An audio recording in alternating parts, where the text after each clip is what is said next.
Naam, habari za wakati mtazamaji wa Channel 10 Plus. Mimi ni Eden Bahati, nikaribisha katika habari ya kutwa nzima leo kutoka hapa Channel 10 Plus.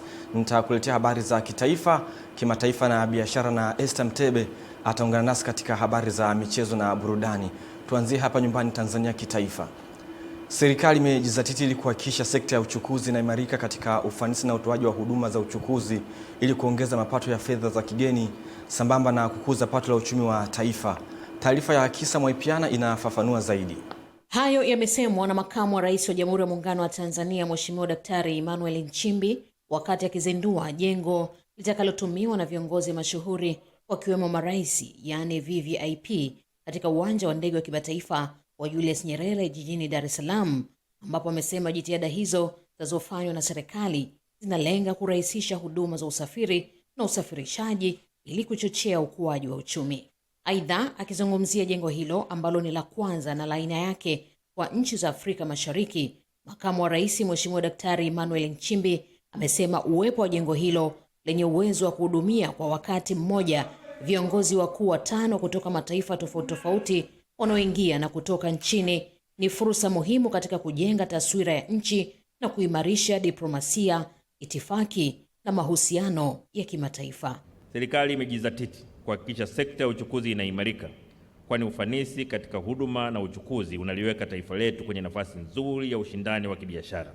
Mheshimiwa Daktari Nchimbi pia amesema pamoja na ujenzi wa jengo hilo, ya serikali ya awamu ya 6 imejipanga kikamilifu kuendelea kutekeleza miradi mbalimbali ya kisekta kama ilivyoainishwa katika dira ya maendeleo ya taifa ya mwaka 2050 na mpango wa miaka 5 ya maendeleo ya taifa ya 2026-2027 mpaka 2030 na 2031 pamoja na ilani ya Chama cha Mapinduzi CCM. Itaendelea kuboresha miundombinu na huduma mbalimbali katika viwanja vya ndege na huduma za usafiri wa barabara, usafiri wa majini na usafiri wa njia ya reli. Pia uboreshaji wa huduma za kampuni za ndege Tanzania ATCL kwa lengo la kuboresha usafiri wa ndani, kuunganisha nchi yetu na nchi nyingine na kupunguza gharama za usafirishaji na kuimarisha uchumi wa Tanzania. Kwa upande wake, Waziri wa Uchukuzi Profesa Makame Mbarawa amesema wizara yake itahakikisha inalitunza jengo hilo ili liendelee kudumu, sambamba na kuhakikisha kuwa wizara hiyo itasimamia ipasavyo utekelezaji wa miradi mingine inayoendelea. Mheshimiwa Makamu wa Rais, kwa sasa serikali inaendelea na utekelezaji wa ujenzi wa kiwanja kipya cha kimataifa cha Msalato ambacho nilikitembelea siku 2 zilizopita na kazi inaendelea vizuri. Jengo hili la kisasa lenye ghorofa moja linajumuisha kumbi 5 za viongozi wakuu wa nchi, zikiwemo kumbi maalum 2 kwa maana presidential suites, kumbi 2 za mikutano, ukumbi mmoja wa kusubiria kwa maana holding room, mgawa. Nikiripoti kutoka katika kiwanja cha ndege cha kimataifa cha Julius Nyerere hapa jijini Dar es Salaam, Terminal 1. Mimi ni Kisa Mwaipiana wa Channel 10. Asante Kisa Mwaipiana kwa taarifa hiyo. Mwalimu wa shule ya sekondari Itigi jijini Mbeya na mwanafunzi wa chuo kikuu cha Kikatoliki Mbeya KUOM, Zainabu Jacob, ambaye alikuwa akijiendeleza kitaaluma, amekutwa amefariki nyumbani kwake maeneo ya Igodima, kata Iganzo jijini Mbeya, huku chanzo cha kifo chake kikiwa bado hakijafahamika. Taarifa ya Epimacus Apolinari inafafanua zaidi. Akizungumza, baba wa marehemu Jacob Mwaliepero amesema kwa muda mrefu marehemu amekuwa akitafutwa kwa njia ya simu bila mafanikio, hasa mara baada ya kutoka hospitali alipokuwa akipatiwa matibabu na kulazimika kurudi nyumbani ambapo alikuwa akiishi peke yake, huku majirani wakieleza jinsi ambavyo walishangazwa na kutosikia akiimba au kupiga ngoma kama alivyozoea. Tumekuja hapa na fundi aliyofunga madirisha. Tumemtafuta fundi, ni babu yangu. Tumefika na dispisi na nini. Tumeshindwa kubomoa kule, tumeshindwa hapa. Kumbe mtu alikufa, alikuwa penye kochi sebuleni. Tumefanikiwa kuangalia mlango ule una kufuri. Ndio mtoto wangu ni fundi wa mapipa, amebomoa kufuri. Amayumo ugonjwa wa nani? Wa moyo, ametibiwa India. Kwa sababu servisi zake na anachukulia anafanyia Muhimbili. Haya kukaa piga simu, tukapiga Dar es Salaam. Anakofikia bwana huyo mtu labda amefika huko Dar es Salaam, ikaonekana Dar es Salaam asema hajafika. Iwe Jumapili iwe siku zozote anakaa ndani mwake, anapiga ngoma na kuimba peke yake. mengine anakuwa anasali peke yake. Sasa siku ngapi hizi zote, tangu kabla ya Krismasi tukakuta mtu hata ngoma apigi wala nini.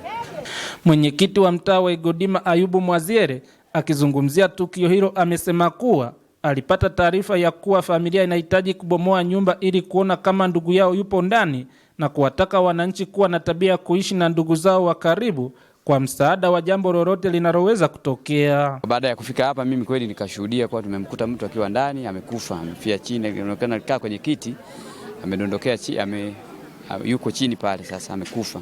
Ni wasii tu wananchi wanapoishi kwenye manyumba, wale wanaoishi wadada, wanaume, tuwe tunajitahidi kukaa watu wawili. Mwenyekiti wangu akawa amenipigia simu kwamba amefatwa na baba wa marehemu kwamba huku nyumbani kuna matatizo.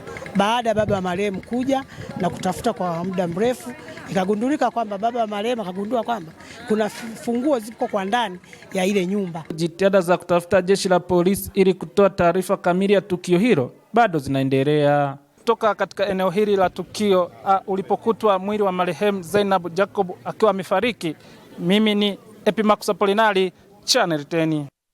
Asante Epimakus Apolinari kwa taarifa hiyo. Mfuko wa fidia kwa wafanyakazi WCF umetoa kadi za bima ya afya kwa watoto zaidi ya 150 wanaolelewa kwenye makao ya taifa ya kulelea watoto Kikombo jijini Dodoma, ikiwa ni sehemu ya kuunga mkono mpango wa serikali wa bima ya afya kwa wote ambao umeanza kutekelezwa mwaka 2026. Taarifa zaidi na Amani Mbando. Makao ya taifa ya watoto yanatoa huduma kwa watoto zaidi ya 180, ambapo kati yao 162 hawakuwa na bima ya afya. Hivyo mfuko wa WCF katika kutekeleza sera ya kurejesha kwa jamii CSR wamechangia bima hizo ambazo zimekabidhiwa na naibu waziri ofisi ya waziri mkuu, kazi ya ajira na mahusiano, Rahma Kisuo. Hakika kwa kitendo hiki mmeonyesha ninyi hamuishi kwa kuwajali na kuwahudumia wafanyakazi tu, lakini pia mnaijali jamii nzima inayowazunguka wafanyakazi hao, wakiwemo vijana na watoto. Kwa upande wake, naibu waziri wa maendeleo ya jamii, jinsia, wanawake na makundi maalum, Mhandisi Mary Priska Mahundi, pamoja na kuushukuru mfuko kwa msaada walioutoa, akaikumbusha jamii na taasisi nyingine kuwa watoto hao na waliopo kwenye makao mbalimbali nchini wa bado wanayo mahitaji mbalimbali. Naomba kuwakumbusha kama watoto wanavyolelewa katika familia zao walivyo na mahitaji mengi, ikiwemo chakula, malazi, makazi mazuri, mavazi, elimu, uangalizi na huduma za afya na kuendelezwa kwa kila mtoto. Kadhalika na watoto hawa wanahitaji mahitaji hayo siku kwa siku. Na madhila yanayotokana na kazi yana aina mbili. Aina ya kwanza ni magonjwa yanayotokana na kazi, na aina ya pili ni ajali zinazotokana na kazi. Matokeo ya madhila haya pia yanaweza kaipelekea kifo, na pia mfuko huu wa fidia kwa wafanyakazi unalipa fidia kwa wategemezi wanaoachwa na wale watakaokuwa wametangulia mbele ya haki. Msaada uliotolewa na WCF kwa watoto hao utawawezesha kupata matibabu ya afya kwa kipindi chote cha mwaka, huku ikiwa ni mara ya pili kwa mfuko huo kutekeleza sera ya CSR katika makao hayo baada ya kufanya hivyo mwaka jana. Amani Mbando, Channel 10, Dodoma. Shirika la haki za binadamu Human Rights Defender limeonyesha wasiwasi mkubwa kuhusu uwazi wa matokeo ya awali ya uchaguzi wa urais nchini Uganda. Katika taarifa yake ya mtandao wa X, Human Rights Defender imeeleza kuwepo kwa ukosefu wa ufuatiliaji na kutotekeleza ni wilaya zipi matokeo yametangazwa, jambo ambalo linatia mashaka uchaguzi huo. HRD inataka waangalizi wa uchaguzi kuhakikisha wanarekodi na kuripoti kila tukio la ukosefu wa utaratibu kwa wakati halisi, huku wakikosoa tume ya uchaguzi ya Uganda EC kutangaza matokeo bila kueleza vituo vya kupiga kura ni vipi vilivyowasilisha matokeo hayo.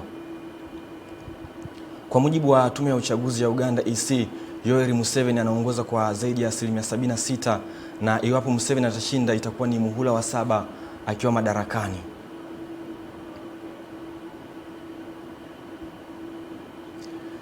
Wananchi wanaoishi katika kijiji cha Kilongwe na Bubombi wilayani Rorya mkoani Mara wameomba serikali ya mkoa wa Mara kuchukua hatua za kudhibiti vitendo vya uvamizi katika ziwa Victoria, kwani kuchochea na wamechoshwa na vitendo hivyo vinavyofanywa na wananchi kutoka mataifa jirani kwa kushirikiana na baadhi ya Watanzania wasio waadilifu. Musa Makali ana ripoti zaidi.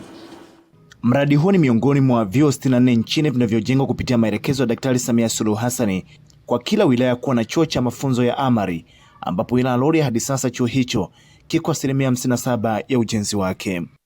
Bilioni 1 na milioni 400 zimetengwa kwa ajili ya utekelezaji wa mradi huu. Pesa zilizopokelewa hadi sasa ni shilingi milioni 441,323,443.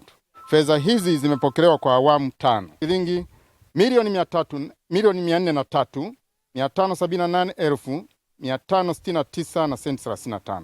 Wa serikali kwamba vyuo hivi vianzishwe kwenye maeneo ambayo kuna miundombinu ya maji, kuna miundombinu ya umeme. Sasa bahati mbaya chuo hiki kikawa kimeanzishwa hapa ambako sasa hivi vitu vyote havipo. Mkuu wa mkoa wa Mara Kanali Evans Mtambi akifanya ziara wilayani Rorya mkoani hapa anafika katika chuo hiki, na baada ya kupokea taarifa kauli yake ikawa ni hii. Sasa mnavuta muda tu hapo. Sioni sababu ya msingi. Sioni sababu.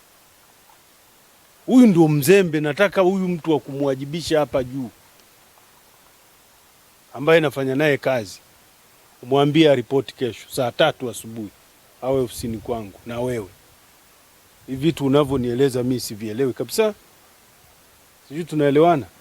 Mimi nataka mwezi wa pili mwishoni wanafunzi waingie hapa. Sijui unanielewa? Fanya kazi mchana na usiku. Tunaomba serikali ijitahidi kwa nguvu zote ili wanafunzi waingie hapa. Kutoka hapa wilayani Rorya mkoani Mara, jina langu ni Musa Makali na hii ni Channel 10. Watu 19 wamefariki dunia nchini Afrika ya Kusini kutokana na mafuriko yaliyosababishwa na mvua kubwa zinazoendelea kunyesha katika majimbo ya kaskazini ya Mpumalanga na Limpopo. Hifadhi maarufu ya kitaifa ya Kruger imelazimika kufungwa, huku baadhi ya watalii na wafanyakazi wakihamishwa kwa helikopta ili kuokoa maisha yao. Rais Cyril Ramaphosa alitarajiwa kutembelea hapo jana maeneo yaliyokumbwa na mafuriko hayo.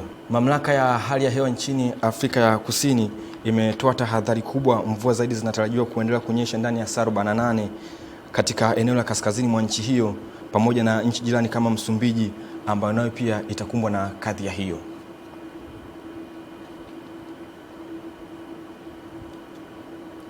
Waziri wa Maliasili na Utalii Dr. Ashatu Kijaji amekitaka Chuo cha Taifa cha Utalii NCT kuhakikisha kinaboresha mtaala wake wa mafunzo ili kukidhi mahitaji ya soko la ajira kitaifa na kimataifa.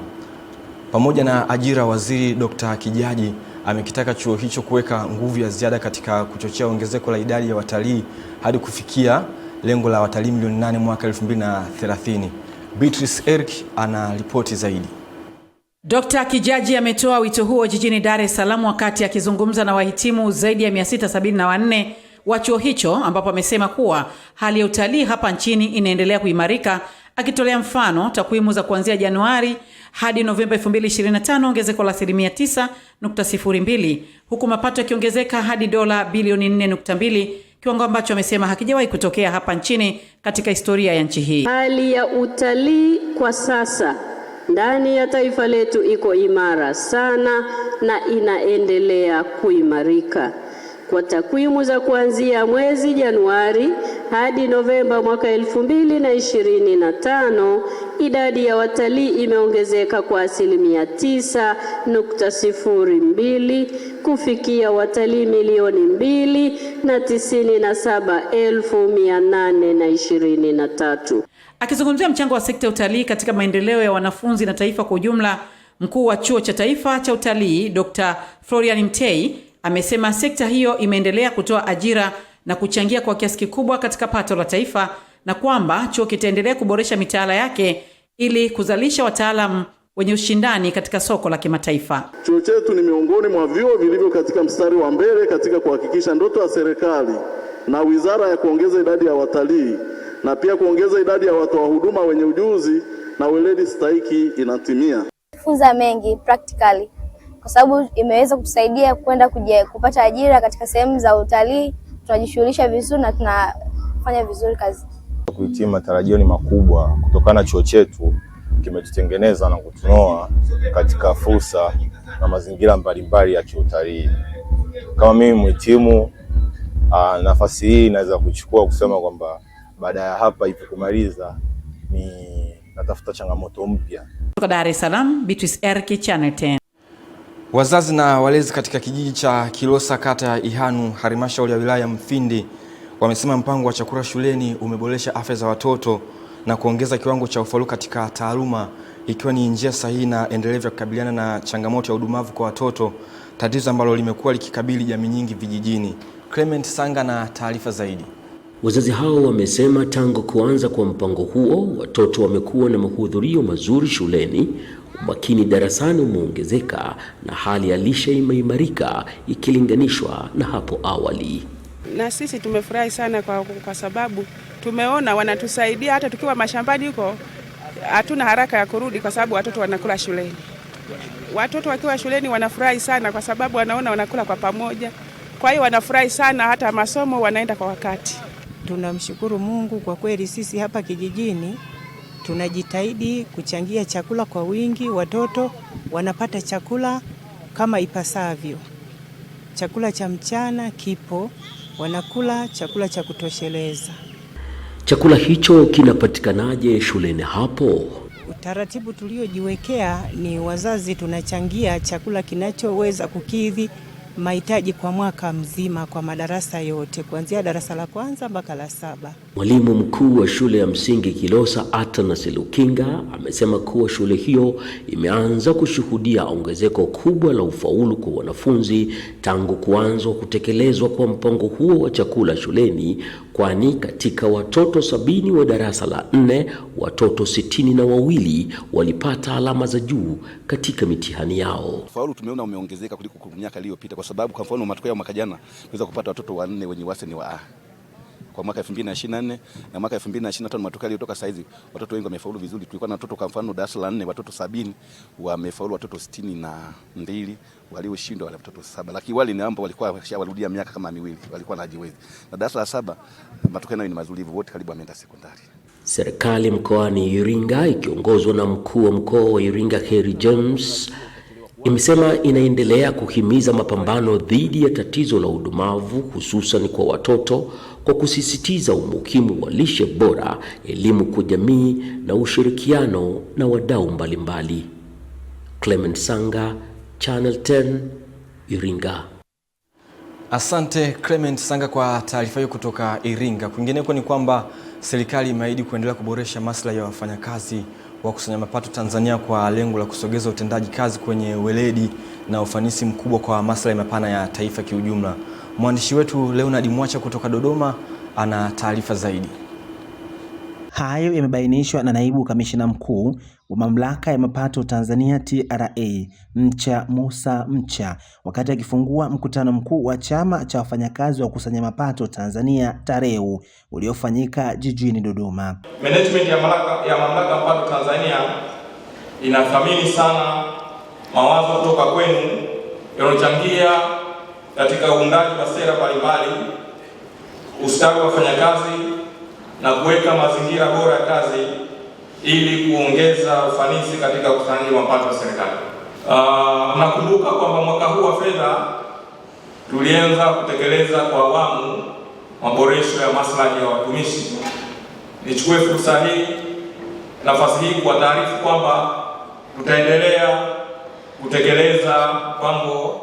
Kwa upande wake mwenyekiti wa TAREU Alex Dennis akaeleza dhamira yao ya kuendelea kuwasaidia wafanyabiashara ili waweze kupiga hatua.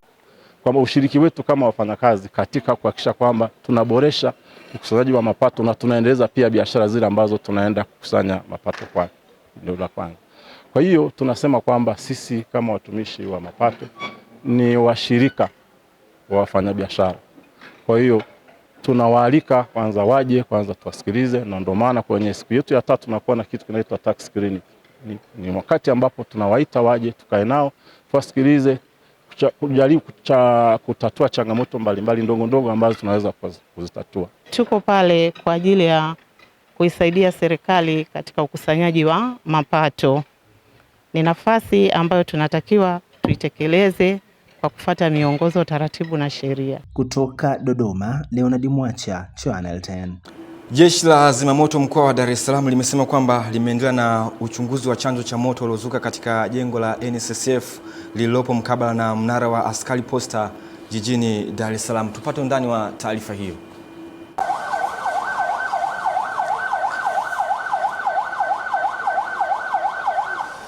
Ni jitihada za jeshi la zimamoto kwa kushirikiana na vyombo vingine vya kudhibiti moto huo kabla haujasababisha uharibifu mkubwa, hivyo kuepusha jengo hilo kuungua, ambapo hata hivyo watu wawili wamejeruhiwa na kukimbizwa katika hospitali ya Mnazi Mmoja kwa ajili ya kupatiwa matibabu.